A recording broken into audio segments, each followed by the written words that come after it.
दोस्तों दोस्तों सर्दियों के दिनों में जोड़ों में, कमर में, घुटनों में अक्सर दर्द होता है और अगर आप 40 साल के ऊपर हैं तो ये समस्याएं ज़्यादा उत्पन्न होती हैं। स्त्री पुरुष दोनों में होती हैं। आखिर ये जोड़ों में, घुटनों में, कमर में दर्द क्यों होती हैं?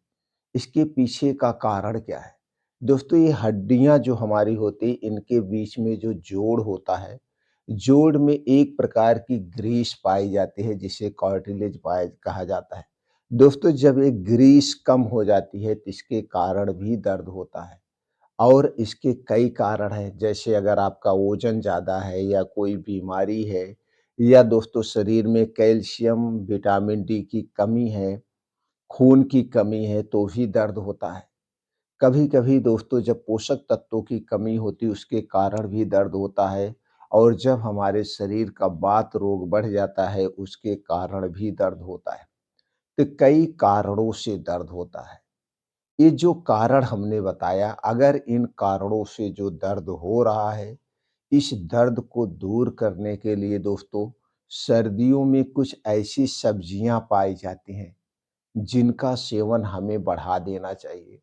तो आज के वीडियो में दोस्तों स्पेशली रूप से सर्दियों में पाई जाने वाली कुछ सब्जियों के बारे में बताएँगे। वैसे तो दोस्तों सब्जियाँ सभी हमारे स्वास्थ्य के लिए लाभदायक होती हैं। सभी प्रकार के सब्जियों में कैल्शियम, आयरन, फाइबर, फास्फोरस ये सारे पोषक तत्व पाए जाते हैं। लेकिन स्पेशली कुछ सब्जियाँ होती हैं जो कि दोस्तों हमें ज़रूर खाना चाहिए। तो आज के वीडियो में हम उन्हीं सब्जियों के बारे में डिस्कस करेंगे। वो कौन-कौन सी सब्जियाँ हैं जिन्हें हमें अपने डेली रूटीन में खाना चाहिए? इन सब्जियों का सेवन कब करना चाहिए और कितनी मात्रा में करना चाहिए? ये सारी जानकारी आज के वीडियो में शेयर करेंगे। तो वीडियो अंत तक दोस्तों सुनिएगा, सुनने के बाद इस महत्वपूर्ण जानकारी को ज़्यादा से ज़्यादा लोगों तक शेयर करिएगा। सबसे पहले दोस्तों तो आप ये जानिए अपने दिनचर्या में बदलाव लाइए। खाने का समय निर्धारित करिए, सोने का समय निर्धारित करिए और अपने डेली रूटीन में पोषक तत्वों से भरपूर चीज़ों का सेवन करिए। ज़्यादा से ज़्यादा आपका खान-पान दोस्तों हरी सब्जियों पर, ताज़े मौसमी फलों पर आधारित होना चाहिए। अनाज का सेवन 40 साल के बाद हमें 24 घंटे में एक ही बार खाना चाहिए। अनाज का सेवन वो भी दोपहर में। और सूर्य डूबने के बाद ना खाने का प्रयास करिए क्योंकि सूर्य डूबने के बाद हमारा पाचन तंत्र स्लो हो जाता है। सूर्य डूबने के बाद अगर हम खाना खाते तो ठीक से डाइजेस्ट नहीं होता है। खाने और पीने में डिफरेंट रखिए। डेली योगा करिए, प्राणायाम करिए, मेडिटेशन करिए। इससे दोस्तों हमारे शरीर में लचकपन आता है।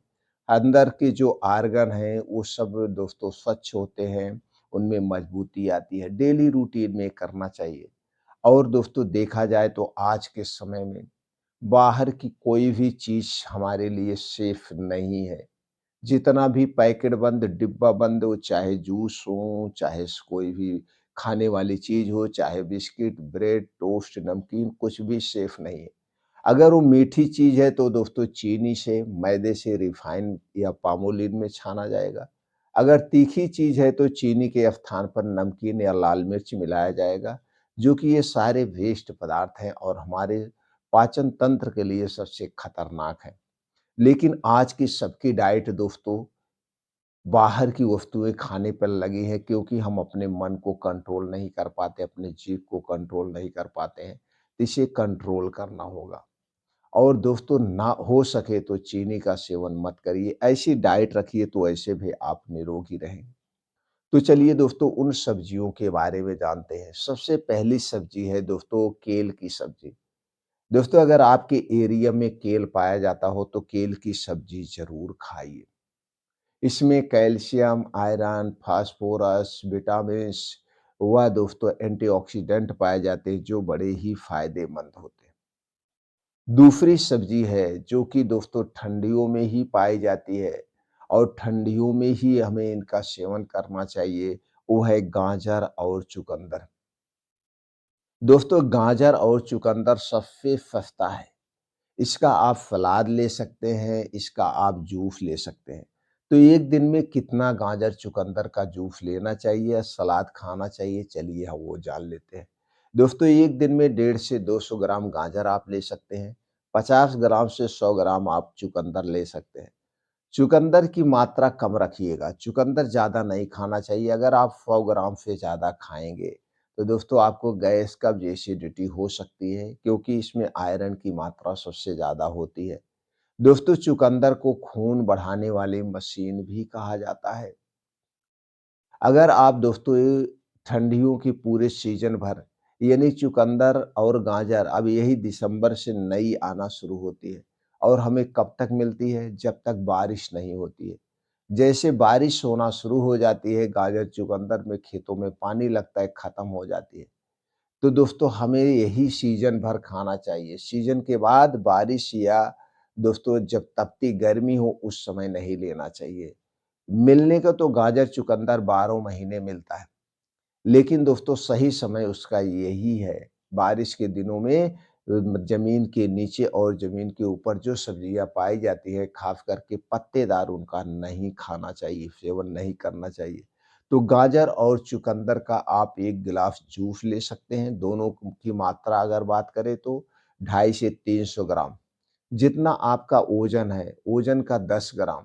जैसे आपका ओज़न 50 किलो है, तो दोस्तों आप 500 ग्राम तक ले सकते हैं, लेकिन चुकंदर 50 से 100 ग्राम नहीं लेंगे। तो अगर इतना मात्रा में ले रहे हैं, तो एक बार में मत लीजिएगा। एक बार में इतना हाई डोज़ लेंगे, तो आपका लीवर पचा नहीं पाएगा। इसे 2 डिवाइड डोज़ में ले सकते हैं। नहीं तो 250 से 300 ग्राम डेली आप इसका चुकंदर क गाजर का आप सलाद ले सकते हैं या जूस ले सकते हैं। बस इतना ध्यान देना है, खाने के साथ नहीं लेना है, खाने के स्थान पर लेना है और रात को नहीं लेना है, सूर्य डूबने के पहले लेना है। सूर्य डूबने के बाद पाचन तंत्र स्लो हो जाता है और यह दोस्तों एक हेवी डाइट में आता है। इस बात का ध्यान देंगे। दूसरी सब्जियाँ हैं दोस्तों, वो हैं लहसुन, प्याज़, अदरक और बीन्स। दोस्तों लहसुन, प्याज़, अदरक ये एक प्रकार की औषधियाँ हैं। एक प्रकार की औषधियाँ हैं, तो दोस्तों ख़ास करके अब लहसुन जो है खेत में उग आया है, इसकी पत्तियों की आप चटनी खाना शुरू कर दीजिए, वो भी फ़ायदेमंद है। नई प्याज़ आना शुरू हो जाता है, तो प्याज़ की ऊपर की जो डंठल पत्तियाँ आती हैं, उसका भी साग बनता, आप यूज़ कर सकते हैं। अदरक दोस्तों अभी यही ताज़ी अदरक आती है। अदरक तो आप हर महीने खा सकते हैं। तो दोस्तों 1 इंच का 1 टुकड़ा अदरक आपको डेली लेना चाहिए। चाहे आप इसे अपने सब्जियों में डालिए या इतने अदरक का आप जो है अदरक पानी बना के आप पीजिए। लेकिन अदरक, लहसुन, प्याज़ ये तीनों चीज़ें बड़े ही फ़ायदेमंद हैं। ये तीनों चीज़ें पाचन तंत्र को स्ट्रॉन्ग बनाती हैं, कार्टिलेज को बढ़ाती हैं। दोस्तों इसमें अदरक में जिंजरोल पाया जाता है, एंटी इन्फ्लेमेटरी गुण पाया जाता है, एंटी डायबिटिक गुण पाया जाता है, कई गुणों से भरपूर है ये अदरक। तो दोस्तों इन्हें अपने डेली रूटीन में ज़रूर शामिल करिए। कुछ बीन्स है, बीन्स में दोस्तों भरपूर मात्रा में कैल्शियम, आयरन, प्रोटीन पाया जाता है। तो दोस्तों बीन्स को रात में भिगो के सुबह खाली पेट खाइए। जैसे हो गया आपका चना, काला चना हो गया, हरी मूँग हो गई, कद्दू का बीज हो गया, सूरजमुखी का बीज हो गया, तरबूज का बीज हो गया। इन बीजों को लीजिए, अच्छी तरह से धुलिए, मिट्टी के बर्तन में रात को भिगो दीजिए और सुबह खाली पेट खाइए। इन्हें खाने से दोस्तों आपके शरीर में कभी भी पोषक तत्वों की कमी नहीं होगी। इसी तरह से कुछ दोस्तों हरी पत्तेदार सब्जियाँ होती हैं, जैसे पालक हो गया, बथुआ हो गया, मेथी हो गया, ये चने का साग हो गया, आपका सरसों का साग हो गया, ये साग इसी मौसम में पाए जाते हैं, गर्मियों में नहीं पाए जाते हैं। तो दोस्तों इन सागों को आप ज़रूर खाइएगा। लेकिन जब आप इन सागों का सेवन करेंगे, तो दोस्तों इन सागों का सेवन आप शाम के समय नहीं, दिन में करिए, सुबह के समय करिए, दोपहर में करिए। सूर्य डूबने के बाद मत खाना, सूर्य डूबने के बाद साग को नहीं खाया जाता है, साग एक सुपर फूड है।